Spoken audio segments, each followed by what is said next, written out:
Hi everyone, in front of me I've got Motorola Moto Edge 20 Pro, and let me share with you how to check IMEI and serial number on this device. So we will begin with opening the dialer because we will check the IMEI using the secret code, and after that I'll show you another way to check those numbers using the settings. So let me enter the code, which is *#06#. And as you can see by this code, we are provided with both IMEI numbers and also a serial number attached to this device. Let's tap on OK, and let me show you another option. If for some reason the secret code won't work, then you will still be able to check those numbers. So let's enter the settings. Here we have to scroll down and tap on About Phone. And now, as you can see here, we've got both IMEI numbers for both SIM slots.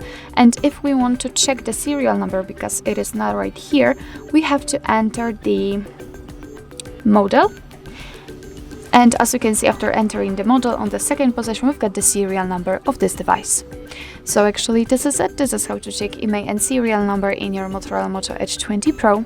Thank you so much for watching. I hope that this video was helpful, and if it was, please hit the subscribe button and leave the thumbs up.